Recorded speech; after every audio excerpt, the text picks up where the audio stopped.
Assalamualaikum warahmatullahi wabarakatuh. Selamat datang kembali di channel cerita horor Bendy Story. Mendengar kata rumah setan, pasti rata-rata orang akan pergi ngeri. Pasti yang terlintas dalam bayangannya adalah rumah yang sangat seram, berhantu, dan banyak dihuni dengan makhluk astral yang berdiam di rumah tersebut. Juga mungkin orang akan berpikiran tentang rumah yang banyak memakan korban, atau mungkin dulunya rumah itu banyak terjadi pembunuhan dan kematian. Tampak sebuah rumah tua di tepian desa. Rumah yang terlihat agak besar itu kini kosong dan sepi, tak terawat. Tampak dinding rumah yang mulai kusam dan banyak jamur yang ada. Rumput-rumput liar mulai tumbuh lebat karena tak ada orang yang merawat rumah kosong tersebut yang sudah kosong bertahun-tahun lamanya. Pintu pagar pun kini mulai kerat dan membuat suasana rumah tambah angker dan mengerikan. Pernah suatu ketika ada dua orang remaja yang kesasar dan kemalaman di tempat tersebut. Dua remaja itu tiba di dekat rumah tua itu sekitar pukul 10 malam. Mereka berdua tampak sudah sangat kelelahan dan melewati perjalanan dengan motornya. Mereka berdua kemudian memutuskan untuk berhenti, dan mereka berdua pun mengarahkan motornya ke rumah tua tersebut.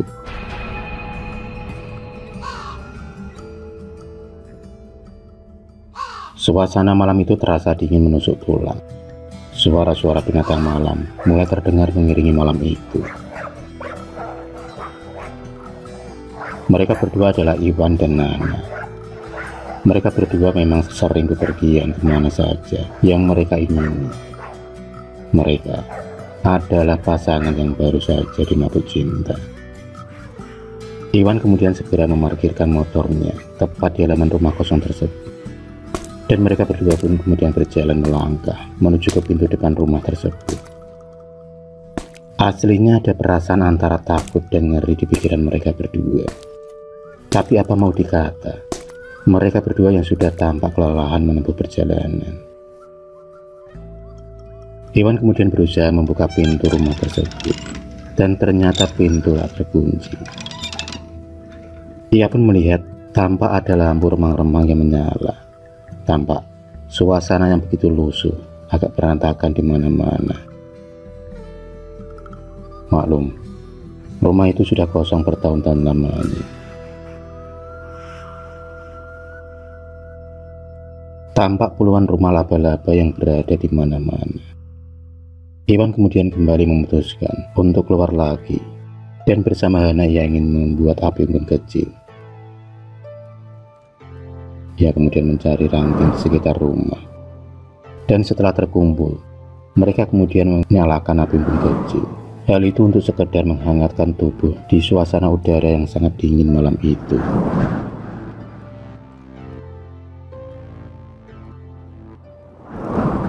Api unggun pun mulai menyala dan memancarkan aura panasnya. Iwan dan Nana lantas duduk berdua, berdekatan sambil berpelukan, karena malam itu sangat dingin. Perlahan suasana menjadi hangat oleh api unggun kecil itu yang mereka nyalakan. Mereka tampak berbincang-bincang berdua.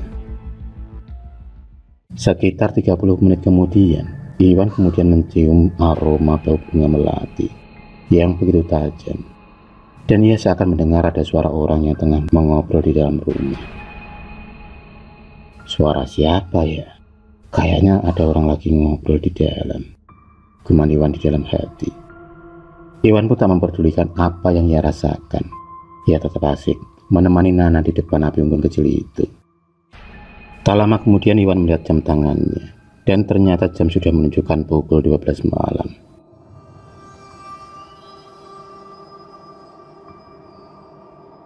Iwan bersama Nana kemudian memutuskan untuk masuk ke dalam rumah karena rasa kantuk yang semakin berat. Iwan dan Nana kemudian melangkah masuk ke dalam rumah kosong itu. Dan setelah mereka masuk mencari tempat yang nyaman untuk merebahkan tubuh mereka berdua, tiba-tiba pandangan Iwan tertuju pada sebuah kamar yang pintunya agak terbuka dan terlihat ranjang besi ukir di dalamnya.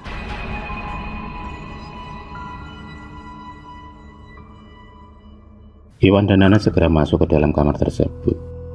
Tapi anehnya, Iwan merasakan kalau kamar tersebut masih bersih.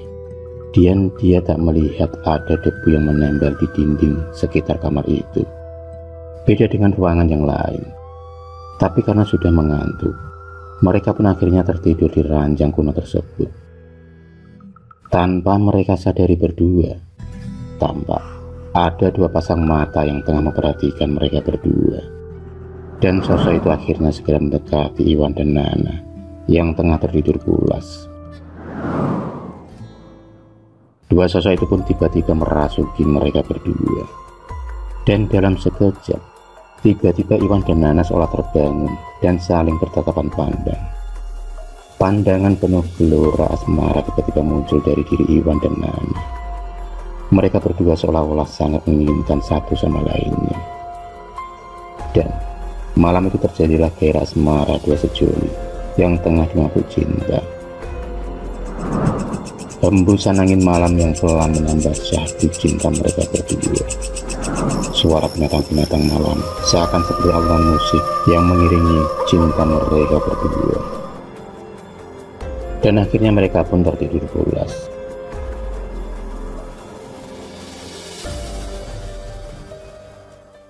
Di dalam tidurnya Iwan tiba-tiba merasakan kalau ia berada di suatu tempat yang gelap. Dan dari itu juga ia melihat makhluk tinggi besar yang ingin mencengkeram tubuhnya. Sontak Iwan pun berlari dengan langkah ketakutan. Semakin ia berlari, semakin terasa dekat oleh makhluk tinggi besar itu. Pada saat Iwan mau tertangkap oleh sosok makhluk itu, tiba-tiba ia terbangun dari mimpinya.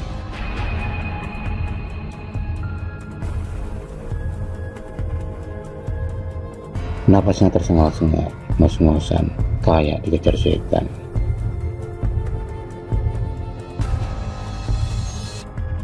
Iwan pun terlihat pucat pasi, dan keringat dingin bercucuran dari tubuhnya.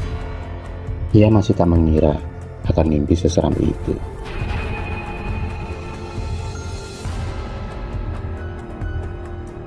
Tiba-tiba Iwan dikagetkan dengan Nana yang tampak tertidur dengan hanya berbalutkan pakaian yang menutup di atas bagian tubuhnya.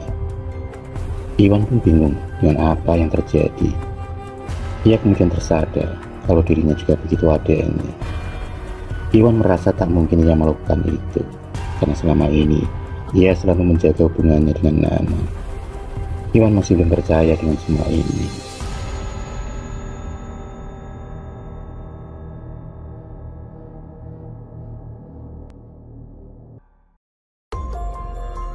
Dengan perasaan yang masih gundah, Iwan segera turun dari ranjang.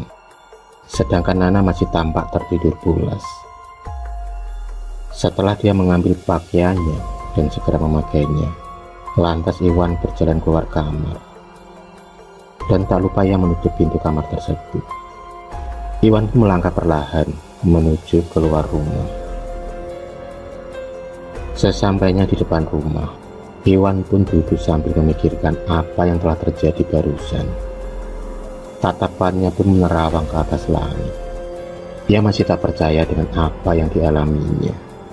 Ia benar-benar tak menyangka ia sampai bisa berbuat demikian. Sesaat kemudian ia teringat akan mimpinya itu. Ia pun berpikir, apa semua ini ada kaitannya dengan mimpiku tadi ya? Gumam Iwan di dalam hati. Belum sempat Iwan melanjutkan bayangannya, tiba-tiba ia mendengar suara jeritan dari dalam rumah. Yang terdengar jelas kalau itu adalah suara dari Nana. Suara itu terlihat seperti suara orang yang tengah kesurupan. Iwan pun kaget setengah mati. Ia baru sadar kalau ia telah meninggalkan Nana sendirian.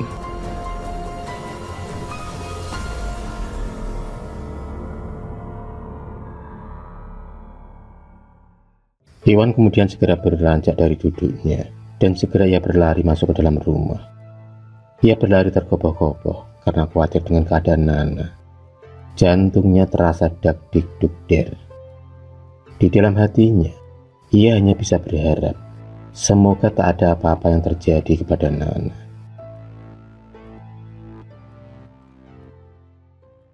Sesampainya di dalam rumah, Iwan pun kemudian membuka pintu kamar. Dan betapa kagetnya dia saat ia melihat Nana yang tampak rambutnya awut-awutan dengan muka yang memerah dan tampak marah. Tiba-tiba Nana mengerang dan ingin mencekik leher Iwan. Iwan pun kesakitan saat lehernya tercekik dua tangan Nana yang begitu kuatnya. Iwan berusaha melepaskan cekikan dari tangan Nana, tapi ternyata cekikan itu sangat kuat. Tiba-tiba Nana yang tengah kerasukan melempar Iwan, hingga Iwan pun terpelanting jatuh dan membentur meja yang ada di pojokan. Tak pelak lagi, terbelalah dan berantakan meja itu terkena tubuh Iwan. Bersamaan itu terdengar suara yang sangat keras, yaitu terjadinya benturan tersebut. Tubuh Iwan terasa sakit. Ia tak mengira jika Nana akan berubah menakutkan seperti itu. Ia pun langsung sadar kalau Nana tengah kerasukan sosok makhluk astral yang entah apa itu. Yang jelas, makhluk itu merasuki tubuh Nana.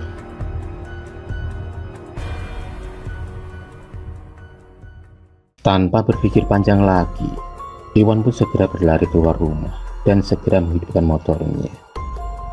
Ia pun ingin meminta bantuan kepada para warga setempat karena ia sadar kalau ia tak akan bisa menghadapi semua ini. Ia terus memutar gas motornya melewati jalan desa untuk meminta pertolongan.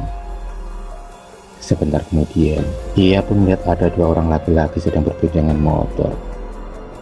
Yang satu memakai peci dan yang satunya tidak. Iwan pun segera menghampiri mereka berdua dengan sepeda motornya.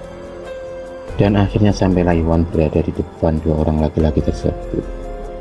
Ternyata dua orang tersebut adalah Pak Mudin dan Pak RT yang sedang ngobrol sambil keliling jalan desa. Iwan pun segera menceritakan kejadian yang dialami secara gamblang.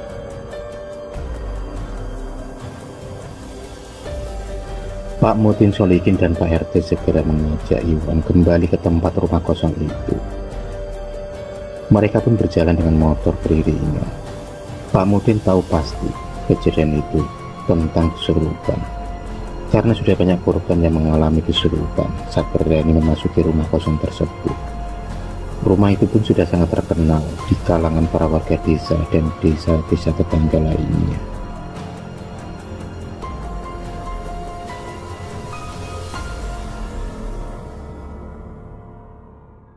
Beberapa menit kemudian sampailah mereka bertiga di halaman rumah kosong tersebut. Mereka segera turun dari motornya. Pak Mudin yang memang memiliki ilmu supranatural sudah merasakan aura yang ganas dan hitam di hadapannya. Aura yang selalu menyelimuti rumah kosong itu. Hal itu dikarenakan banyaknya makhluk astral yang mendiami rumah kosong tersebut. Makhluk-makhluk itu sebagian jahil dan sebagian baik. Pak Mudin dan Pak RT dan juga Iwan segera melangkah masuk ke dalam rumah. Dan baru saat saja mereka tiba di dalam rumah, tiba-tiba ia melihat Nana yang sudah berdiri di sana dengan bola mata yang tampak marah. Tampak mata Nana yang memerah dan mata yang berliat penuh dengan amarah. Dia pun menyeringai seolah ingin memangsa siapapun saja yang ada di hadapannya. Ayo, kamu keluar dari gadis ini dengan sendiri atau harus aku paksa dengan kekerasan. Apa kamu mau aku bakar dengan ayat-ayat Allah? Tampak Pak Mudin berbicara dengan makhluk yang tengah merasuki tubuh Nana. Namun ternyata sosok tersebut tak mau keluar. Rupanya dia tak takut dengan Pak Mudin yang sudah beberapa kali menaklukkan para penghuni rumah kosong itu. Makhluk itu menganggap ia akan mampu melawan Pak Mudin kali ini.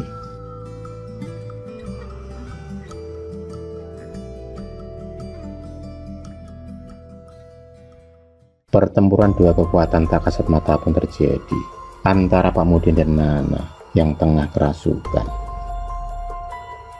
Nana pun menyerang terus-menerus serangan yang cepat dan membabi buta. Namun semua serangan itu tak berarti bagi Pak Muhyiddin. Pak Muhyiddin sama sekali tak terkena serangan itu.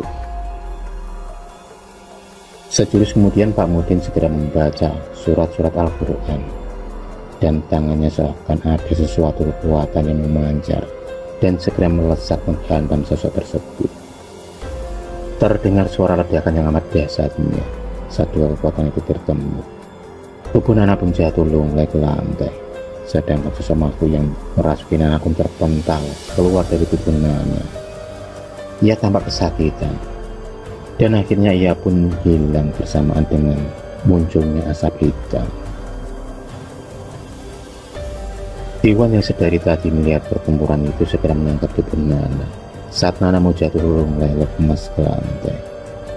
Pak Muhyiddin kemudian membaca doa dan segera mengusapkan tangannya ke muka dan kepala Nana, berharap energi negatif yang telah menempel di tubuh Nana dapat ternetralisasi dan supaya Nana segera tersadar.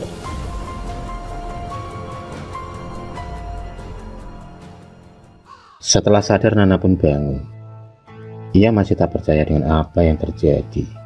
Iwan pun segera menceritakan apa yang sudah terjadi pada mereka. Nana hanya bisa memeluk Iwan karena masih dalam ketakutan. Iwan pun kini merasa lega karena Nana sudah pulih seperti sedia kala. Dia sangat beruntung bisa bertemu dengan Pak Muhyiddin dan Pak RT yang telah membantunya. Pak Muhyiddin segera menawarkan kepada Iwan dan Nana untuk malam ini singgah di rumahnya. Dan akhirnya mereka berempat pun meninggalkan rumah kosong tersebut. Mereka berjalan mengiringi jalan dengan motor mereka. Motor pun terus berjalan menyusuri jalan desa malam itu. Sesampainya di rumah Pak Muhyiddin, mereka disambut istri dari Pak Muhyiddin yang kemudian mengajak Nana untuk masuk ke dalam rumah untuk beristirahat. Sementara Iwan masih duduk bersama Pak Muhyiddin dan Pak RT di teras depan. Mereka pun tampak berbincang-bincang, dan kemudian Pak Muhyiddin menanyakan dari mana dan berasal dari mana mereka berdua, dan kenapa sampai di desa ini.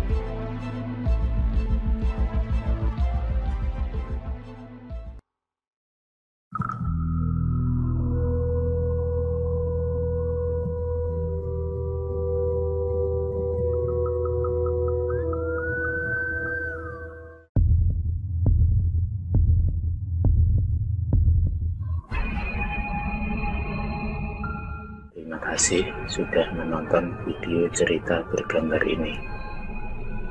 Klik subscribe untuk terus mendapatkan video-video cerita bergambar selanjutnya. Semangat berkarya.